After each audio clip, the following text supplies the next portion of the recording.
हालांकि guest teachers की salary पिछले 5-6 साल से नहीं बढ़ी है, तो अभी कुछ घोषणाएं हो सकती है उस सैलरी के बढ़ने की कुछ उम्मीद, चाहे वो गेस्ट टीचर हो चाहे परमानेंट हो, कि टीचर्स को क्लर्क बना के रखा हुआ है। टीचर्स क्लर्क बने हुए हैं, वो पढ़ाते नहीं हैं, पढ़ा नहीं पाते हैं, क्योंकि उनसे इतने सारे काम आ जाते हैं एमसीडी पर।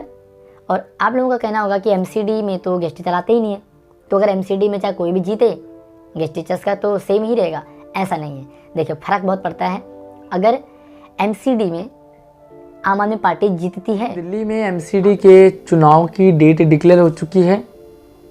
4 दिसंबर 2022 को दिल्ली में एमसीडी के चुनाव होंगे और चुनाव से पहले कुछ उम्मीदें होती हैं पार्टियों से, कुछ घोषणाएं करेंगी और कुछ अच्छे काम हो सकते हैं चुनाव से पहले। और उसके बाद चुनाव के बाद तो आपको सभी को पता है कि चुनाव तो हो जाते हैं जब, तो उसके बाद 4 साल 4.5 साल तक तो भूल जाएं, लेकिन चुनावों से पहले एक उम्मीद होती है। और वही उम्मीद अगर हम गेस्ट टीचर्स के पॉइंट ऑफ व्यू से देखें तो कौन सी पार्टी दिल्ली में गेस्ट टीचर्स का काम कर सकती है, एमसीडी में कौन सी पार्टी जीतेगी तो गेस्ट टीचर्स का काम बन सकता है, चांसेस ज़्यादा हैं, और किस पार्टी को जीतने से सीधी सी बात है कि गेस्ट टीचर्स का बेनिफिट होगा। अभी जो एक उम्मीद है गेस्ट टीचर्स को वो है सैलरी बढ़ने की, और ये समय है सैलरी बढ़ सकती है। हालांकि कुछ लोगों का ये मानना है कि आचार संहिता लग गई है और आचार संहिता में ऐसे कोई भी काम नहीं हो सकते सैलरी बढ़ने वगैरह का। तो आपकी जानकारी और मेरी जानकारी, जितनी मुझे जानकारी है कि सैलरी बढ़ने का मुद्दा वो आचार संहिता पर लागू नहीं होता, क्योंकि सैलरी बढ़ना एक प्रोसीजर है, वो हर साल हर 6 महीने में बढ़ता ही बढ़ता है, सभी का बढ़ता है। भाई अगर आचार संहिता लग गई तो क्या सैलरी नहीं बढ़ेगी? तो क्या परमानेंट की नहीं बढ़ती है? क्या दूसरी की नहीं बढ़ती है? सबकी बढ़ती है, क्योंकि सैलरी इंटरनल मामला है और वो बढ़ना ही चाहिए, बढ़ती ही है। इस पर आचार संहिता का फ़र्क नहीं पड़ता। हालांकि गेस्ट टीचर्स की सैलरी पिछले 5-6 साल से नहीं बढ़ी है, तो अभी कुछ घोषणाएं हो सकती है उस सैलरी के बढ़ने की कुछ उम्मीद बनी हुई है। उसके बाद सबसे जो बड़ी डिमांड है, क्योंकि सैलरी बढ़ जाएगी तो अभी उम्मीद है, देखो कुछ दिन और वेट करो। हालांकि अभी तक तो कोई अपडेट नहीं आया, लेकिन एक उम्मीद है। दूसरी डिमांड है पॉलिसी की, तीसरी डिमांड है परमानेंट की। तो पॉलिसी पे हम बाद में बात करेंगे, चुनाव का क्या असर पड़ेगा। जो परमानेंट वाली बात है ना, वो तो फिलहाल भूल चुके हैं गेस्ट टीचर, और भूल जाना भी चाहिए, क्योंकि गेस्ट टीचर्स जब तक आम आदमी पार्टी की सरकार है ना, तब तक तो गेस्ट टीचर परमानेंट होने की सोचो भी मत।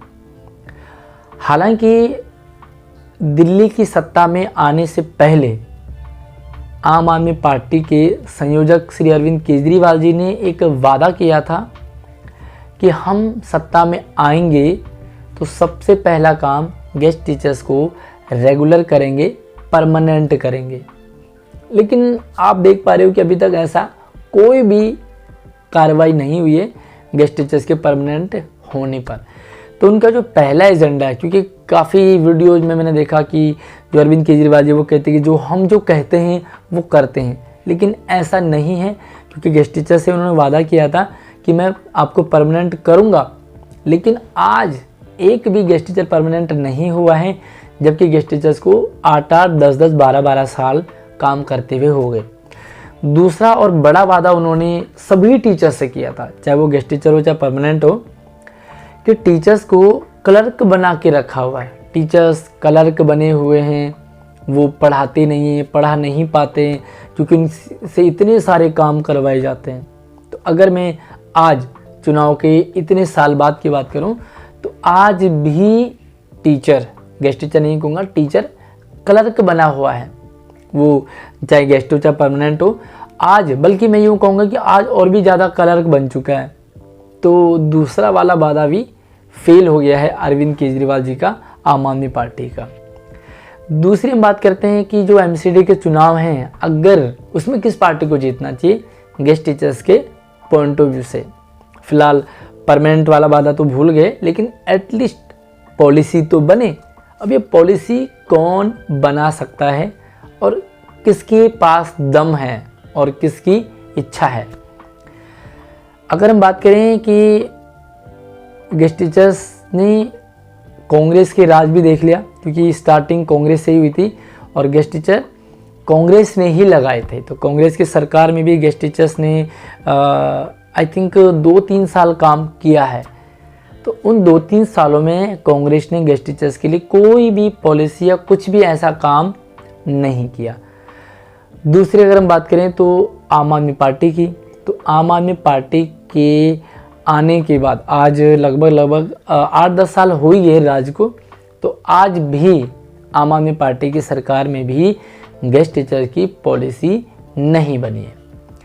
हालांकि आम आदमी पार्टी का अरविंद केजरीवाल जी ने कई अपने वीडियोज़ में कहा है कि हम गेस्ट टीचर्स को रेगुलर करना चाहते हैं, परमानेंट करना चाहते हैं, पॉलिसी बनाना चाहते हैं, लेकिन जो बीजेपी है वो नहीं करने दे रही, एलजी टांग अड़ा रहे हैं।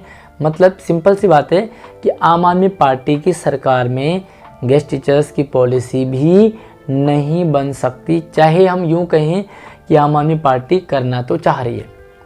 अब हम आ जाते हैं एमसीडी पर, और आप लोगों का कहना होगा कि एमसीडी में तो गेस्ट टीचर आते ही नहीं है, तो अगर एमसीडी में चाहे कोई भी जीते गेस्ट टीचर्स का तो सेम ही रहेगा। ऐसा नहीं है, देखिए फ़र्क बहुत पड़ता है।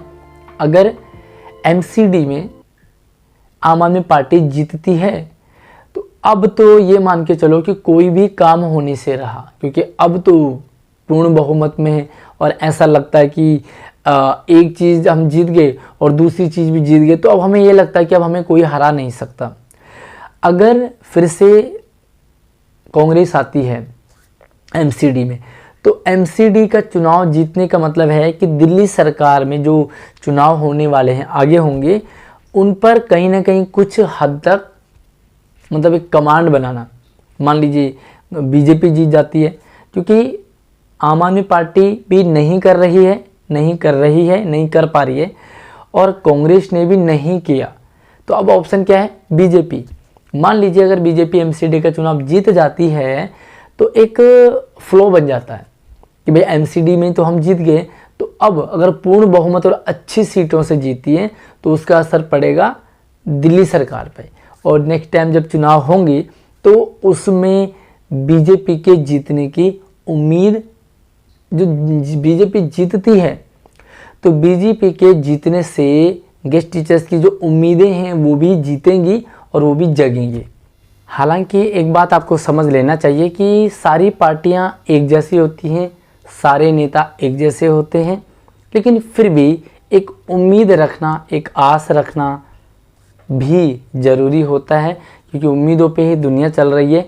तो भैया देखो, कांग्रेस नहीं कर रही, नहीं किया, आम आदमी पार्टी नहीं कर रही, ये यूँ कह सकते कि करना तो चाहती है लेकिन कर ही नहीं रही है, कर ही नहीं पा रही है। तो यार अगर वो फिर से एमसीडी में जीतते हैं और फिर बात तो वही आएगी ना, क्योंकि अगर मेरे हाथ में वो पावर ही नहीं है तो मैं करना चाह रहा हूँ लेकिन कर ही नहीं पाऊँगा ना, तो क्या फ़ायदा उस चाहने का जो कर ही ना पाए। तो जो एंड में जो एक आउटकम निकल के आता है कि एमसीडी के चुनाव में अगर बीजेपी जीतती है तो गेस्ट टीचर्स की पॉलिसी पर थोड़ा सा एक उम्मीद जगेगी।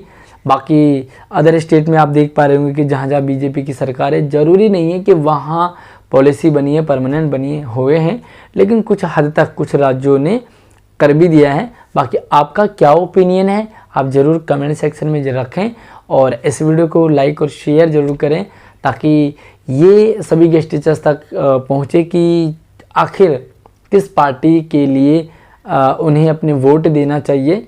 धन्यवाद।